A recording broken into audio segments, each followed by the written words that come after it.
and welcome to Getting Your Money's Worth, the show that focuses on value. I'm Judith West, and our guest today is Margie Warrell, courage expert. Expert in courage.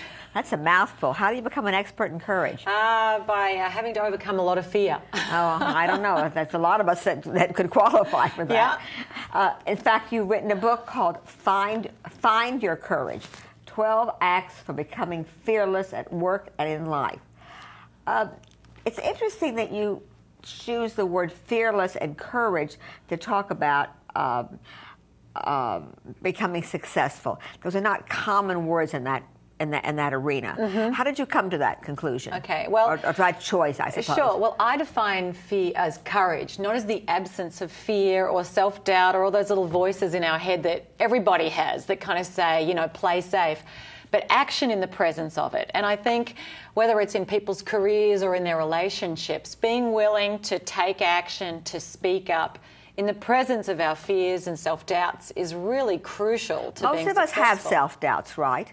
I think everybody has self-doubt. In fact, the flip side of the coin of self-doubt is bravado and and almost like a cover-up. Yeah. You know, they say that a superiority complex is really an inferiority complex in disguise. So, right, yeah. Cover-up. Okay.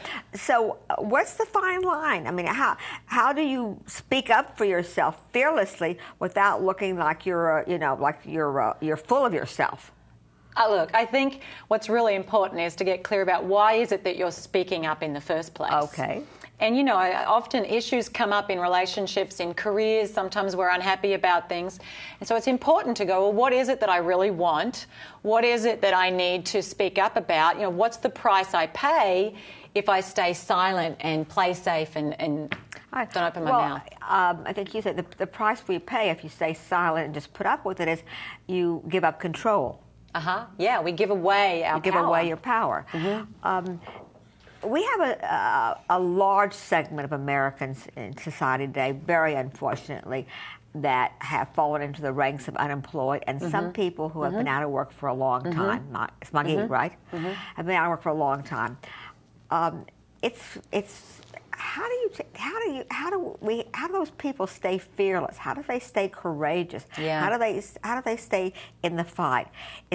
It's very demoralizing to be in that situation. Yeah, it is. And I think... Do you have some tips for that segment of the population? Absolutely. And first, just to acknowledge, absolutely it is difficult. And I have been in that situation myself when I finished college, you know, just taking months and months and months trying to find work, rejection after rejection, in the end, you know, doing jobs like washing dishes and things like that to get by. So I think it's really important at times like that to keep in action toward what it is you want and not to just succumb to resignation, what's the point, and to give in to despair. Because I think ultimately employers are going to be far more attracted to people who can keep their positive attitude. All right, the way you walk in or something. Yeah. So for folks who've just been continuously sending in, we talk about this is getting your money's worth, so I want to give some tips here. Yeah. For folks that have been looking for a job, and they send the same old cover letter in and the same old resume in. Yeah. Is it time for them to try other things? Should there be, you know... Look, you've got to have a resume, obviously. I mean, make it look as good as it can. But there's a few things I think people can do. One is to let everybody you know what it is you're looking for. This is what I'm looking for, this kind of work. I'm prepared to do this kind of work.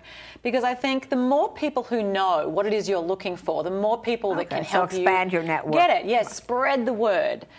Secondly, I think just every day treat finding a job like a job.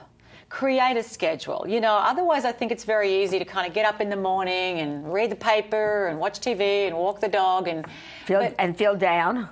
Yeah, you can quickly kind of spiral into this like negative state and feeling sorry for yourself. So doing actions every day that move you forward, even though you mightn't be getting the results you want, what can you be doing for yourself that keeps you feeling good and that's really proactive? You know, courage is also a little bit like saying, gee, I would do that if I had the guts. Yeah. That's courage too, isn't absolutely. it? You know, and I wrote about that in my book. You know, what would I do if I just had the guts? And I think, you know, that is, what would I do if I wasn't afraid of a confrontation, if I wasn't afraid of what my friends might say about me? Or rejection, picking up the phone. And I think, you know, really listening to that question, and I often ask myself, what would I do today if I had no fear of failing? And sometimes pop into your head will come an answer like, I would pick up the phone and I would call this person, or I would send a letter off here, or I would, you know, try something new I haven't tried before. Yeah. Because so often our fears, which are very natural, they end up running our lives. We're not necessarily consciously, but they kind of keep us playing safe. After I gave up teaching, I've been in sales for quite a while now. And in the beginning, it would be difficult to ask for a PO, or it'd be difficult to ask, could you take more of the merchandise? And I was encouraged by my mentor, who said to me, make the call. What's the difference? Yeah. You can't be deader than dead. You already don't have the business, so what are you going to lose by asking for it? You might as well go for it. You know, that's I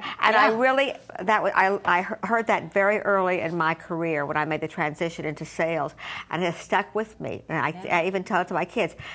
Go for it. What's the difference? You can't be deader than dead. Yeah, that's saying fortune favors the bold.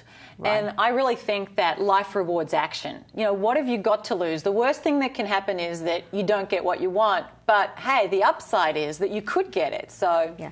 Well, you know, it's part of the American dream. Basically, the American dream is if you work hard, you try hard, you persevere, that will, and you take responsibility, that will lead to success. But we have an awful lot of people here that aren't enjoying the American dream and may not even be trying very hard. Yeah. How did that kind of flip become a good part of a decent piece of society? Yeah. And I think that's where it's so important to be resilient, because, we can keep trying, and we don't always, our best efforts don't always produce the outcome we want. That's just a fact of life. And it's not always a pleasant one. It's kind of a brutal reality at times. You can be doing your best and you're still not going to land the job or create the business that you wanted to create. Or make the most money. Yeah, or make that income that you thought you were going to make. And I think there's a lot of college graduates right now that are coming out thinking they were going to step into, big salary jobs that are having to take something a lot less than what they wanted, and people whose businesses aren't prospering and they're having to close up shop. So I think that in those situations, we can't always choose our circumstances. People aren't choosing the state of the economy or the housing market or unemployment, but you get to choose how you respond to it. And I think that's where it's so important to be intentional in that. But there is a certain satisfaction, though, that comes from doing work and working hard and staying focused. That's not necessarily related just to meeting the goal. Mm-hmm. There's a certain satisfaction to knowing that you tried hard. Yeah, I think there's a difference between being attached to something and then being committed to something.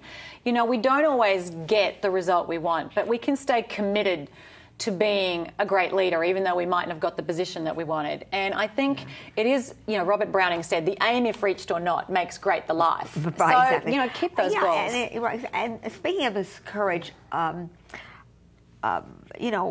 a country that believes not in equality, but we're a country that believes in equality of opportunity. Mm-hmm. And it strikes me that a lot about what you're talking about, the fearlessness is a bit about taking hold of the opportunity. Yeah, seizing that. But right. There's opportunities often come up, but if we're focused on what's not working and how it's not fair, and we're in a negative mindset, we're not going to see some of those opportunities. Okay, so for folks who are having some trouble speaking up, having trouble putting on a big smile and staying in the game, what are the kind of what kind of things can you do to sort of reignite that fire in the belly? Yeah. What are some of the things you can do?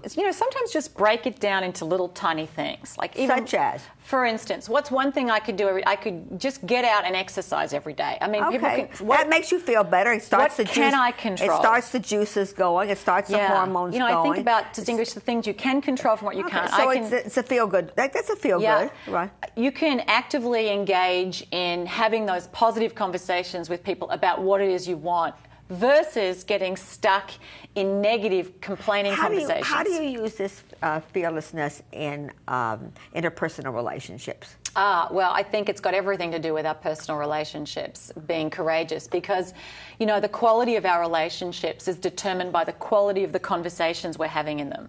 So issues will always come up. The problem isn't the issue, it's how we deal with it. Right.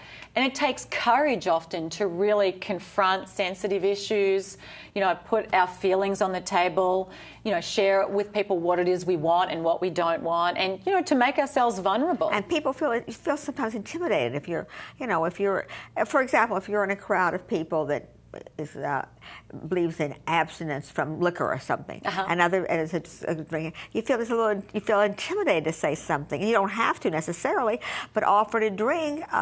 It's okay to say, I'm sorry, I don't do that, or I don't. Or, yeah, sure. That's just that's standing up for yourself. Exactly. And the most important thing is just to be true to yourself. Right. And other people may or may not like the choices that you make. They may not like the things you do.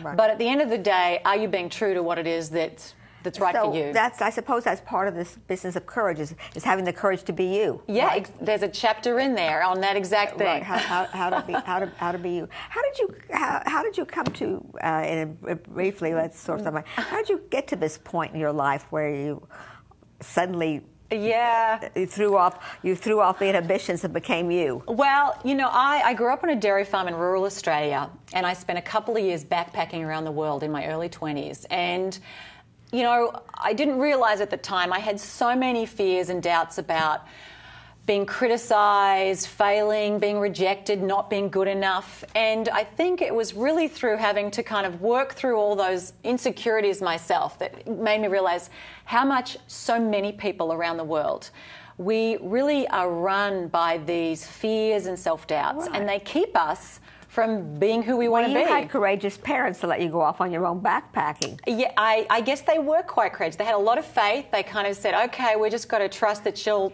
turn up in a year's time. You're one of many sisters.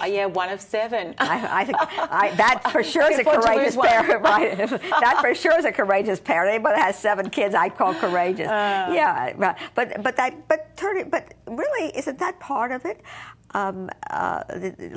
Letting your kids go, let them go out and make their mistakes and learn by them. Isn't that part of building courage? And I think it's because I did have to, part of it was choice and part of it was sort of circumstance, was forced out of my comfort zone a lot. And I think it's when we step outside our comfort zone, where for me it was going travelling in other parts of the world where people spoke different languages, on a shoestring budget, that you realise how resourceful and how resilient and how capable you are. And it makes you feel good about yourself, doesn't it? I think really it was probably a great confidence builder. So part of finding your courage is really with every little bit of courageous act, you feel better about yourself and get a little bit more courageous. Just one step at a time. It's incremental, right? Yeah. Okay, good topic. Thanks for being on the show. Thank you, Judith.